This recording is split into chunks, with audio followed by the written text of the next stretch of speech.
Viewers, আপনারা যারা যারা আমার ইউটিউব চ্যানেল নতুন সাবস্ক্রাইব করবেন, লাইক করবেন, শেয়ার করবেন, কমেন্ট করতে একদম ভুলবেন না। মূলত আমার ভিডিওটা আজকে হুইলি নিয়ে। আপনারা যারা যারা আমার হুইলি শিখতে চান, বাইসাইকেল স্ট্যান্ড হুইলি, অবশ্যই ভিডিও দেখবেন, তাহলে ইনশাআল্লাহ আপনার স্ট্যান্ড শিখতে পারবেন।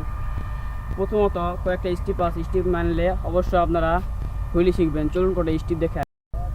স্টেপ নম্বর 1, সামনের গিয়ার রাখতে হবে 1-এ।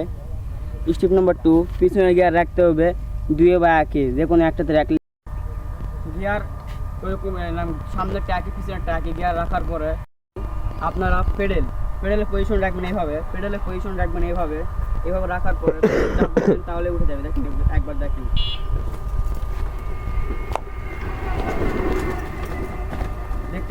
দেখতেই পেলেন পেডেলে চাপ দেওয়ার সঙ্গে সঙ্গে সামনে চাকা উঠে যাবে। রাখবেন আপনি ব্রেক এক অ্যাঙ্গলে এরকম করবেন। সামনে যখন আলোক করবেন এইভাবে, আলোক করার পর পিছনে পড়ে লাগলে ব্রেক চাপবেন, তাহলে করবেন না। আচ্ছা, এবার দেখে আসেন হুইলি কীভাবে করতে হয়।